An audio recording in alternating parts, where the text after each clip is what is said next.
นนี้จะเป็นเขาเรียกว่าโซลาร์ไลท์นะครับด้านนี้จะเป็นแผงที่เอาไว้รับแสงแดดนะครับเพื่อที่จะได้เอาไว้ชาร์จเข้าแบตนะครับส่วนด้านหลังนะครับด้านหลังก็จะเป็นไฟมีไฟ LED นะครับเป็นทั้งหมด5เซตด้วยกันนะครับอันนี้ที่ผมได้ทำการซื้อมานะครับจะเป็นตัวนี้นะครับ 2,000 วัตต์นะครับ 2,000 วัตต์ก็ไม่มีสายนะครับไม่มีสายรอบนอกด้านนี้จะเป็นมีสปอตไลท์นะครับสปอตไลท์ที่เป็น LED นะครับ5เซตด้วยกันจุดนี้เป็นปุ่มที่ไว้เปิดด้วยมือนะครับแมนนวลนะครับแล้วก็เป็นเวลาเราเดินผ่านเนี่ยมันจะติดอัตโนมัติได้ด้วยนะครับแล้วก็มีรีโมทมาให้1ตัวนะครับมีรีโมทให้1ตัวนะครับก็เป็นปุ่มที่เอาไว้เราเซตครับเปิดปิดแมนนวลบวกลบแสงนะครับแล้วก็ปุ่มออโต้นะครับก็ให้มันเปิดปิดอัตโนมัตินะครับตัวนี้เราก็สามารถตั้งเวลาได้นะครับ3 ชั่วโมง5 ชั่วโมง8 ชั่วโมงนะครับก็สามารถ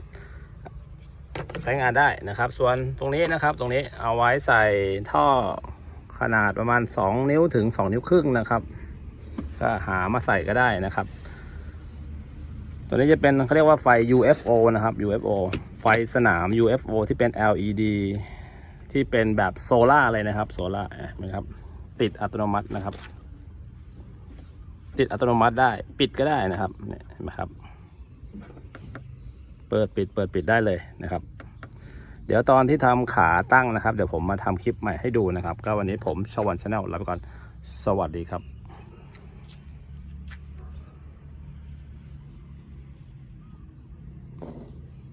เดี๋ยวมานับไฟข้างในดูก่อนนะครับว่ามันมีทั้งหมดกี่ดวงอันนี้มันจะมี4แถวนะครับแถวหนึ่งก็จะมี1 2 3 4 5 6 15 ดวงนะครับ LED 15 ดวง LED 15 ดวง4แถวก็60 ดวงนะครับ60อันนี้ก็จะเป็น120นะครับ120ดวงต่อสปอตไลท์1 ดวงนะครับ12 5 60ก็ประมาณ